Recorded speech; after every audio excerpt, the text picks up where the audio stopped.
Não venci todas as batalhas que lutei, mas perdi todas que deixei de lutar. Cecília Meirelles. Olá pessoal, tudo jóia? É assim que nós começamos o nosso programa de hoje, citando Cecília Meirelles, pois hoje vamos falar das greves, da importância das greves na história da humanidade e na história das conquistas daquelas camadas menos favorecidas. Vamos lembrar que greve é o último recurso, é quando tudo falhou, quando a diplomacia falhou, quando as negociações falharam e então culminamos na greve. Algo meio parecido inclusive com a guerra, lamentavelmente. Porque a greve também é algo inoportuno, é algo ruim, que prejudica aqueles que fazem a greve, aqueles que propõem que essa greve seja feita porque não conseguem ter o entendimento da divisão, da solidariedade, do respeito ao trabalho do outro. A história das greves, ela caminha juntamente com toda a história da humanidade. Podemos dizer que as primeiras greves, as primeiras paralisações remontam ao Egito Antigo, à República Romana, e por aí se estendem até os dias atuais. Atualmente vivemos no Rio Grande do Sul um momento extremamente cruel para os servidores públicos, em especial aos trabalhadores em educação. Um momento em que se quer tirar o pouco ou a miséria que se vive. E é assim que nós vamos hoje conversar para entendermos o que é uma greve. Greve é aquele momento em que há a paralisação das forças produtivas, da força de trabalho, para que possamos negociar quando já não somos ouvidos através de negociações, através de assuntos diplomáticos. Isto é uma greve. Vamos lembrar que somente através das lutas, somente através das manifestações e infelizmente através das paralisações das greves que houveram conquistas às camadas menos favorecidas. Pois na simples negociação raramente se é ouvido. Atualmente, a greve ela é permitida pela Constituição Cidadã de 1988. A Constituição brasileira, ali foi colocado o direito de greve para que os trabalhadores pudessem reivindicar dentro de uma república democrática os seus direitos. Ali pudessem lançar as suas insatisfações quando todos os instrumentos legais e de diálogo já falharam. Mas nem sempre foi assim.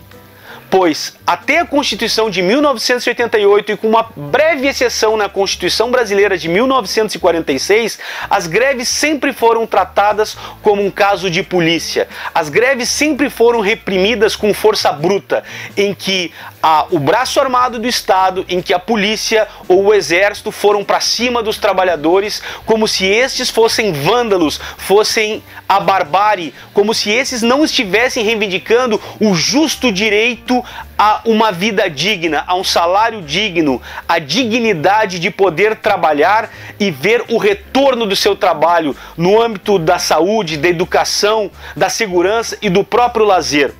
E, inclusive hoje, nós podemos dizer que, embora constitucional, a greve, nós podemos ver que sempre elas são reprimidas. Raros são aqueles governos que não mandam a tropa de choque para enfrentar os trabalhadores. Quando essa tropa de choque muitas vezes não bate em senhoras, em senhores, professores, servidores públicos, professoras que estão ali reivindicando o seu legítimo direito. Na bandeira do Brasil está escrito ordem e progresso. Ora, ordem e progresso a serviço de quem? E a serviço do quê? Titãs canta numa música a seguinte frase: quem quer manter a ordem e quem quer criar desordem? Ora, na nossa bandeira brasileira está escrito ordem e progresso.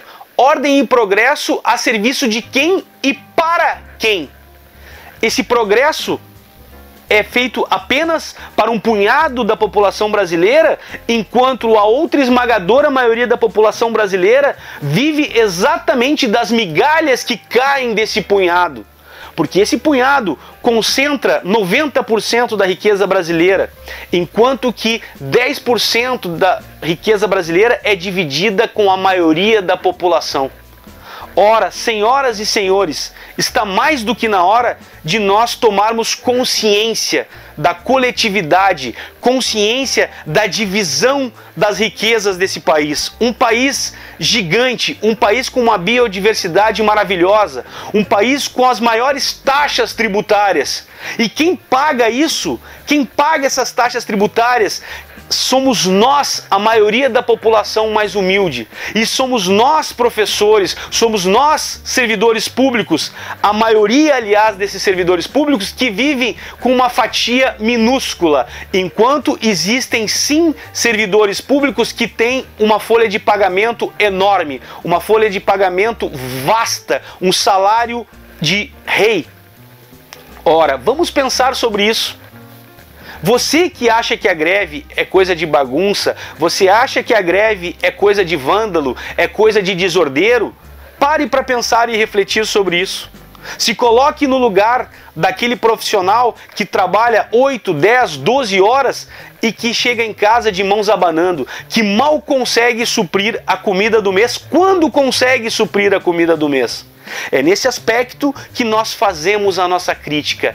É isso que nós devemos gritar e nos solidarizar. É sabido que, assim como a Constituição de 1988 autoriza o direito de greve, ela também autoriza a relação daqueles que não querem fazer greve. Afinal de contas, os grevistas não podem proibir aqueles que querem trabalhar. Mas também é importante pensarmos que aqueles que são contra a greve, pelo menos deixem que aqueles que façam a greve, que lutem pelos seus direitos, que busquem conquistas ou manter as conquistas que ultimamente estão sendo cada vez mais retiradas através da reforma da Previdência e através de reformas implementadas em governos que estão alinhados com o governo Bolsonaro. É mais do que importante, é mais do que necessário que nós tenhamos a consciência de classe e a consciência da coletividade.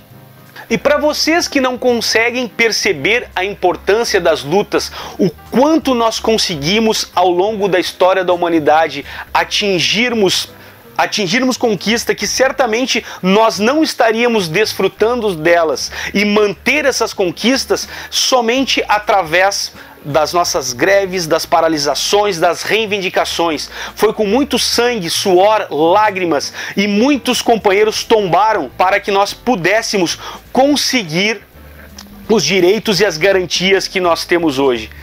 E por isso, então, eu fiz um documentário ao final deste vídeo para que você possa ver algumas das conquistas, algumas das principais reivindicações, das principais greves feitas ao longo da história da humanidade. Eu espero que, através desse documentário, deste breve, humilde, simples documentário, você possa ver a importância que é lutarmos pelos nossos direitos e assim criarmos uma consciência social para a construção de um mundo melhor e mais justo para todos que aqui habitam esse planeta. Porque todos nós temos direito a uma vida feliz, a uma vida saudável e ao mínimo de condições para que possamos exercer a nossa existência. Espero que você tenha gostado e refletido. Siga assistindo o documentário. Tenho certeza que muitas coisas na sua cabeça vão mudar. Não se esqueça de deixar o seu like aqui embaixo, de curtir o vídeo, de compartilhar esse vídeo para que a gente possa fortalecer e assim fazermos do mundo um lugar bem melhor para se viver. Ah, também tem a nossa página no Facebook, Professor Ranir, em que a gente ali compartilha filmes, compartilha ideias, compartilha documentários. Ali também é um espaço para que nós possamos crescer e seguirmos nessa luta da construção desse mundo melhor. Muito obrigado a todos, não esqueçam de assistir o documentário e deixar os comentários aqui embaixo para que a gente possa continuar essa conversa. Um beijo no coração de todos, até a próxima, pessoal. Valeu, tchau, tchau.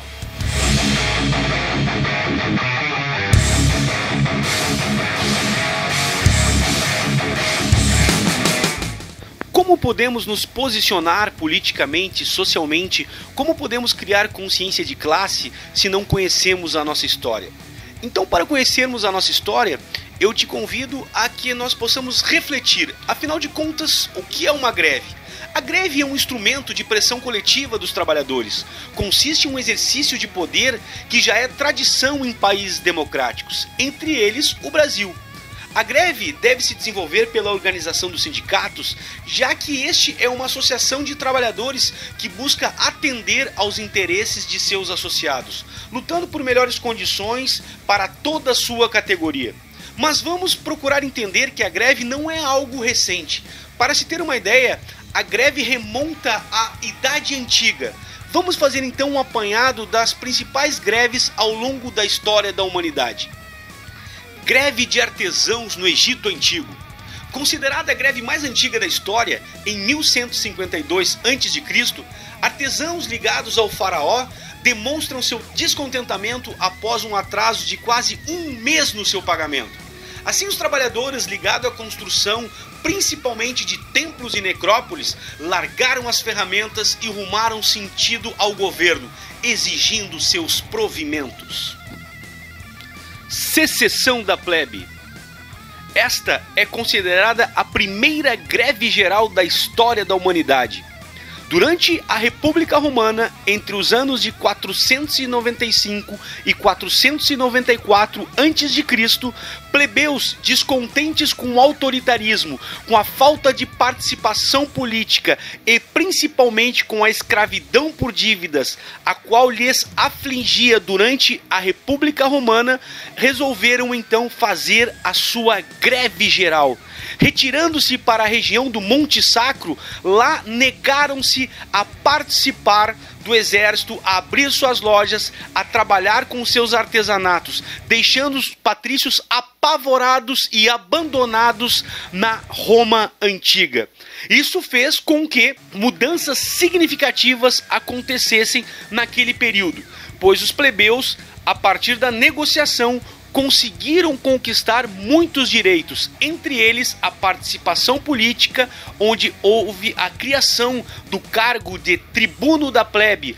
Os plebeus tiveram suas dívidas perdoadas e não mais seriam escravos por suas dívidas, entre outras várias conquistas durante a República Romana. Greve das operárias de Pawtucket em Rhode Island, nos Estados Unidos. Considerada a mãe de todas as greves, foi a primeira greve fabril da história.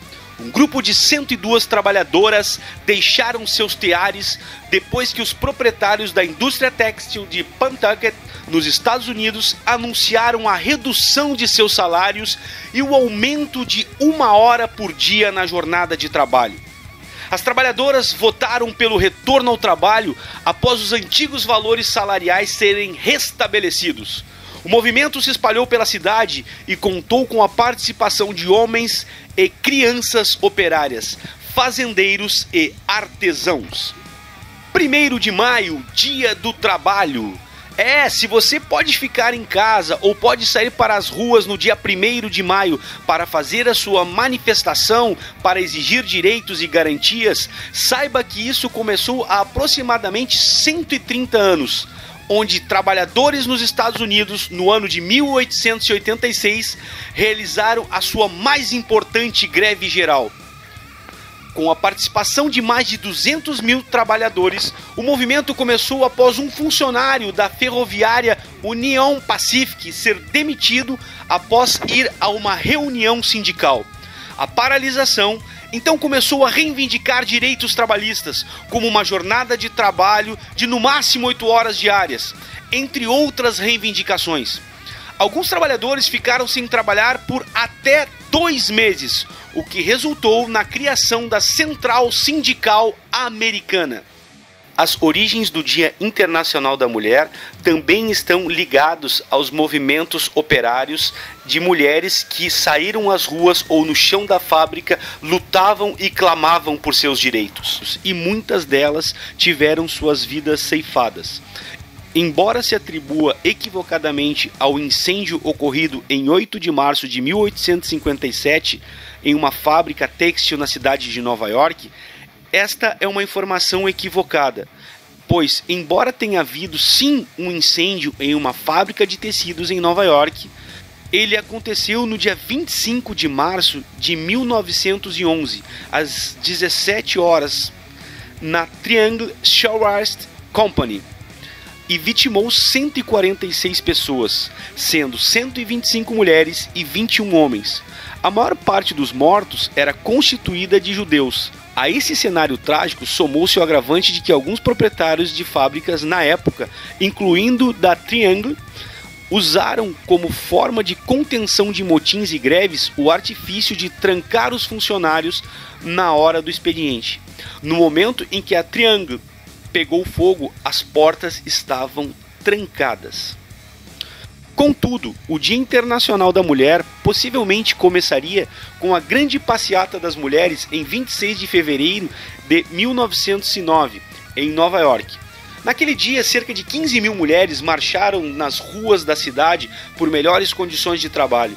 Na época, as jornadas para elas poderiam chegar a 16 horas por dia, 6 dias por semana, e não raro incluíam também os domingos. Ali teria sido celebrado pela primeira vez o Dia Nacional da Mulher americano. Em 1917, houve um marco ainda mais forte daquele que viria a ser o 8 de março. Naquele dia, um grupo de operárias saiu às ruas para se manifestar contra a fome e a Primeira Guerra Mundial, movimento que seria o pontapé inicial da Revolução Russa.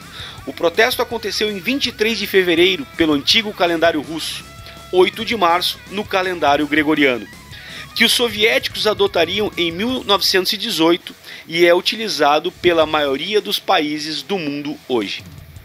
Se falarmos de Brasil, vamos à República Velha, na Greve Geral de 1917, pois as paralisações de 1917 tiveram início em duas fábricas têxteis do cotonofício Rodolphe Crespi, na Moca, bairro da cidade de São Paulo.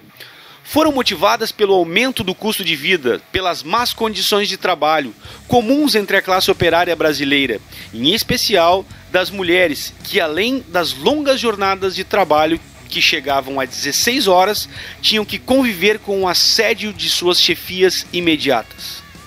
Pois com a Primeira Guerra Mundial, os produtos brasileiros passaram a ser exportados para países da Tríplice Entente, ao mesmo tempo em que a oferta de alimentos no país era reduzida. Este cenário provocou o aumento dos preços e intensificação do trabalho. Outro estopim para a generalização das paralisações foi a morte do jovem militante anarquista espanhol José Martínez, em São Paulo, após a repressão da cavalaria, a um protesto operário na porta da fábrica Mariângela, no bairro do Brás. Milhares de pessoas acompanharam o corpo de Martínez até o sepultamento. A greve se espalhou pela capital paulista até chegar ao Rio de Janeiro e Porto Alegre.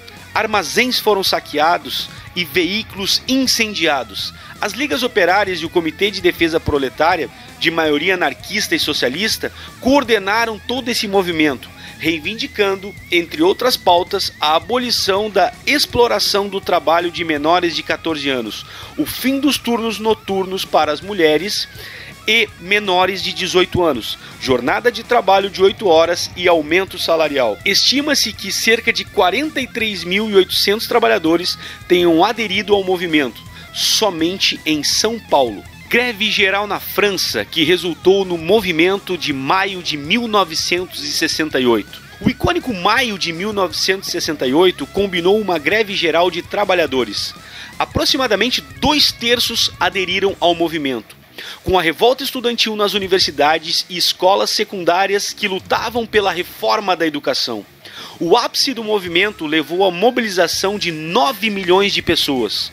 Entretanto, um aumento salarial e a convocação de eleições gerais pelo então presidente francês Charles de Gaulle desmobilizaram os trabalhadores, que voltaram às suas funções, enquanto o movimento estudantil foi contido por ações policiais. Greve dos 300 mil. Em 1953, essa mobilização marcou um momento importante para o sindicalismo brasileiro. Assim como em 1917, o movimento também começou nas fábricas de tecido em São Paulo, a partir do anúncio de greve dos operários da fábrica de tecidos Matarazzo. Com a chegada de Getúlio Vargas ao poder, os trabalhadores enxergavam um momento propício para a organização sindical. O principal estopim dessa greve histórica foi o aumento considerável do custo de vida nos anos anteriores e o baixo aumento do salário mínimo. No dia 18, uma passeata chamada de Panela Vazia reuniu 60 mil pessoas no centro da cidade, em um trajeto da Praça da Sé até a sede do governo do estado. Uma semana depois, 300 mil trabalhadores do setor têxtil, vidraceiros, metalúrgicos, gráficos e marceneiros cruzaram os braços.